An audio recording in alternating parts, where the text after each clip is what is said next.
Let's bring in Scott Craig, Senior Communications Officer at the International Federation of the Red Cross. Scott, thanks for being with us. The 4-year anniversary of the conflict is next Tuesday. People are suffering night after night under Russian bombardment.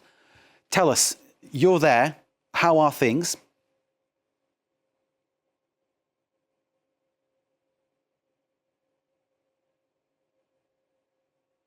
Good evening. My connection cut out a little bit there, but the situation here in Kyiv, 4 years into the conflict, is simply the worst it's ever been, I think, for many, if not most, people in Ukraine.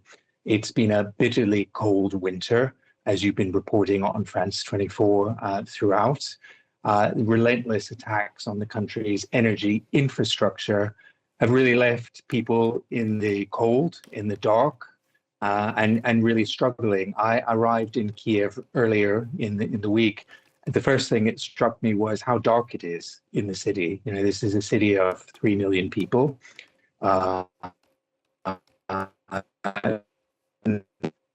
Normally, at least. And we're seeing at the Red Cross the consequences of that. People are getting sick, as you would imagine. Health needs are skyrocketing. Mental health needs are skyrocketing. And, you know, in different parts of the country, humanitarian needs are different. Some are the same across the board, and some are unique in frontline areas. Shelter, people's homes have been destroyed and need to be reconstructed.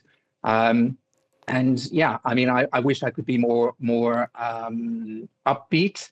But, you know, as I say, the situation on the ground, the humanitarian situation, is the worst it's really ever been.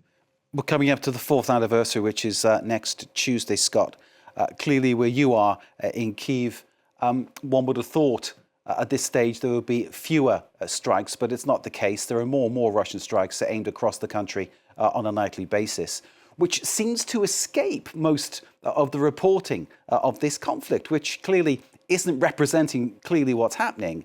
And with what you're doing on the ground, I'm wondering sort of what are the challenges that you are facing to make your effect, to affect the change that you want to make that? Yeah, it's a good point, Mark. I think there's a lot of challenges. One of the major challenges that we're facing at the moment is funding, actually. You know, we talk a lot in the humanitarian community and more broadly about resilience and the resilience of people. But the simple fact of the matter is resilience needs resources. And we're seeing that international support for humanitarian funding in Ukraine is dwindling. Not just in Ukraine, but of course globally.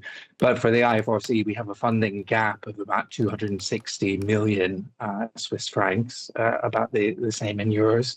And so that's a big challenge. And you know, on the ground, of course, the security environment is challenging.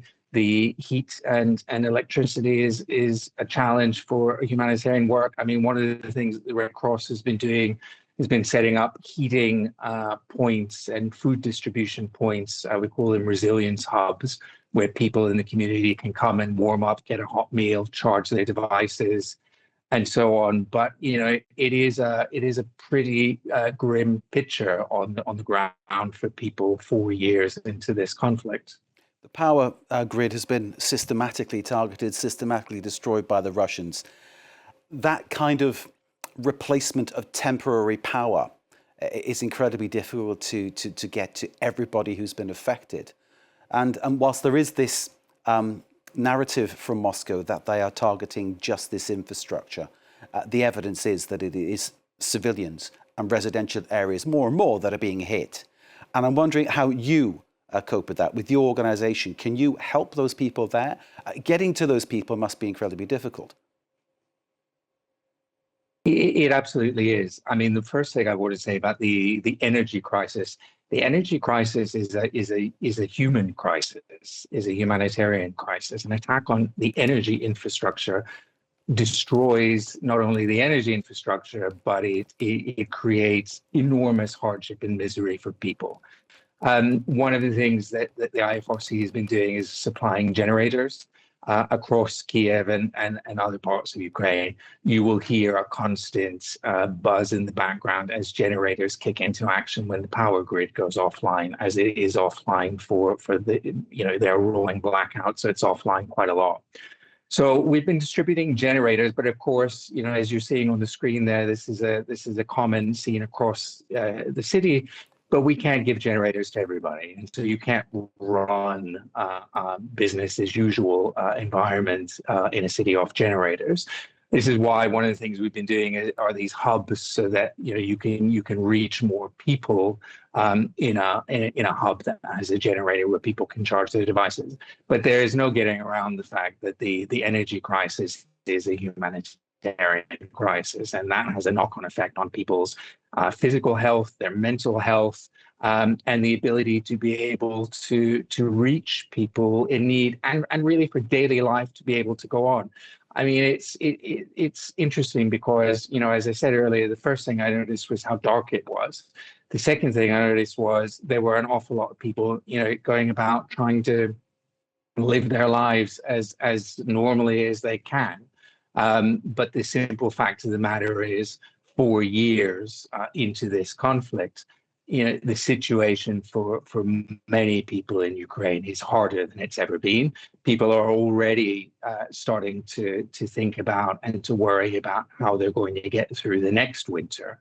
And with the environment as it is, and with the funding as it is, we're really sounding the alarm about that too. And I also want to mention that, for anybody watching who wonders, what can I do? We at the IFRC website, ifrc.org, you can donate to the Ukraine appeal there. Anything can help, but we really urge donors, partners, governments to come forward and ensure that we're, putting our money where our mouths are. And as I say, resilience takes resources. And so 4 years into this conflict, we have to ensure that we're putting the resources in to help people in Ukraine who are, facing a very desperate humanitarian situation. Message delivered loud and clear, Scott. Thank you very much indeed for joining us here in France 24. We appreciate your time. Stay safe, because clearly where you are is in the middle of a war zone. And we are reporting, as you say, on every development. But it's great to get the insight that you've provided for us. Scott Craig, Senior Communications Officer at the International Federation of the Red Cross, joining us live there from Kyiv in Ukraine. We continue.